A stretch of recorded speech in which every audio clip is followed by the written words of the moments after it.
I'm now packing for the Vaseline Xterra Tri-Camp tryouts for Maui. It's presented by Vaseline and headed by Coach Noy Hobson.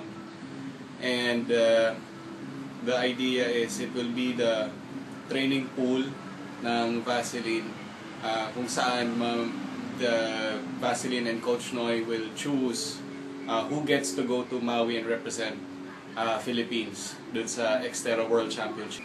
Kung makapasok ako at mapili ako, I promise to dance Oppa Gangma style ng naka-tri-suit. Maui. Kahit saan. Promise yan. Getting ready. Kasi bukas na, we are expected there 11 a.m. sa Timberland, sa Rizal. Second wind visor. My Fox helmet. Sabi kasi sa brief, magdala ng 3 sets of attire for each sport.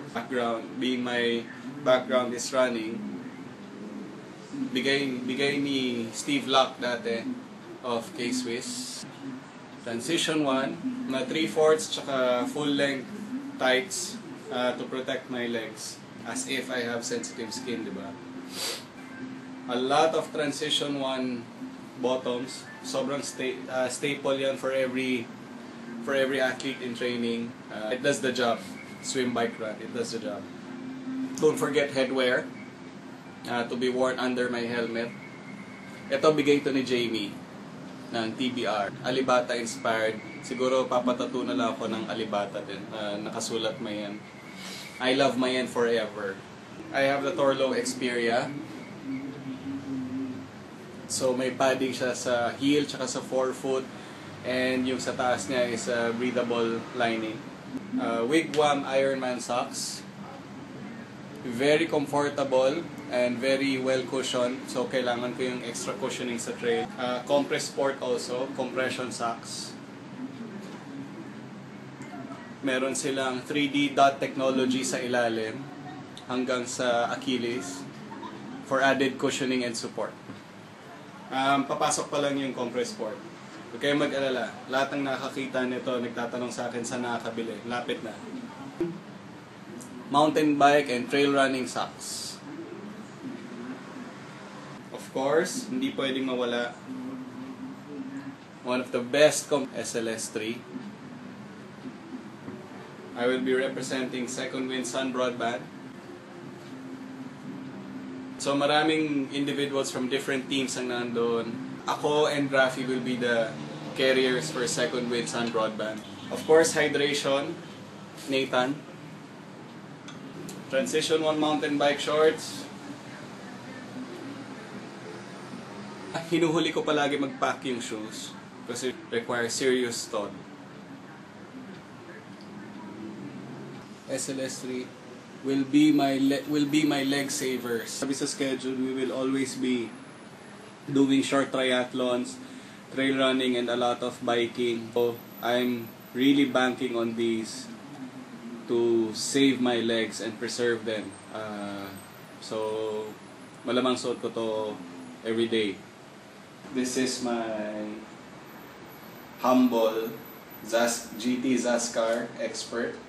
Humble kasi pag nagsiset up ako ng bike or gamit in general, kahit shoes, actually sa shoes magastos ako.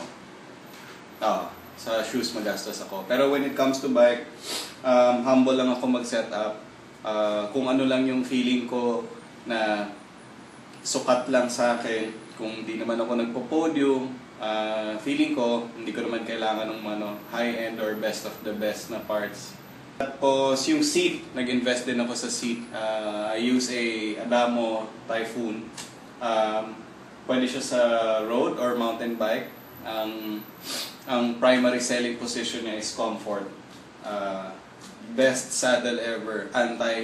Anti-ball cramp. I just came from Adrenaline Duathlon last weekend. Grabe yung wear and tear sa bike. Nasira yung bottom bracket ko dahil dun sa course, so nagpalit ako ng bottom bracket. Talagang nasusubukan yung integrity ng bike mo. Yun, kung mag-qualify man sa Maui, who knows, reward another mountain bike or a new part. Aside from sasayaw ako ng Oppa Gangma style.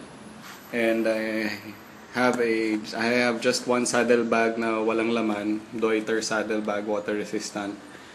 Lahat ng toolkit ko nandito. One set of Allen, spare tube, and tire lever. Dito ko na nilagay. Natutunan ko to kay Doc Randy. Galing. My faithful and sturdy steed, weighing just under 24 pounds. Kaya ako hinuhuli palagi yung shoes pag nagpapack.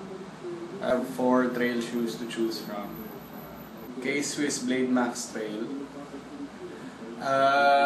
Iba-ibang trail shoes for different kinds of surfaces. So, si Blade Max Trail has dual traction. Parang okay siya, one for going downhill, one for going uphill.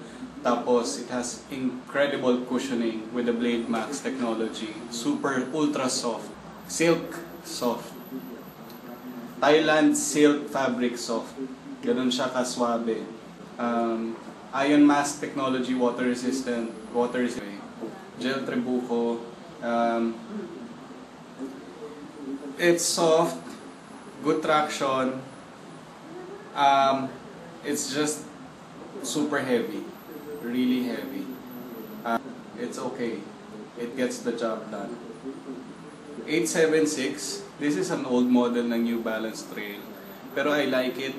I love it kasi hindi siya yung conventional color ng mga trail running shoes. Yun yung maganda kay New Balance eh. Hindi siya gumagamit ng conventional colors for trail. Color pop. Siyang double lining, nakalagay anti-debris. So yung mga sand at mga pebbles hindi siya nakakapasok sa loob kasi underneath the mesh may isa pa siyang lining which protects the foot from sand. Tapos meron kang toe guard. Tapos yung buong shoe has a one system tightening. So pag nag-pull ka dito, the whole shoe tightens up. Very good traction. Ito, maganda yung grip sa mud. Kaya lang, nasasayangan akong dumihan siya sa Timberland kasi yung putik sa Timberland is clay. And nagmamansya ang clay. So, think about it. Seriously think about it. Next is the torture-tested New Balance Minimus Trail. I love this shoe. No question about it. I'll be bringing this with me. A lot of people ask kung masakit siya sa paa. Yung minimalist shoes are effective. It's just that mas maganda if you have supervision in transitioning from your conventional running shoe to a minimalist shoe. Sabi nga ni Kuprika, the co-designer, a minimalist shoe doesn't make you a faster runner, but it forces you to become a better runner. Versatile for river crossing, very minimalist, tapos hindi ka agad siya pinapasok ng sand. Almost every trail event gamit ko siya. Vibram outsole to really grip, tapos fairly flexible siya. It can twist and turn, adapt to any surface. So yun.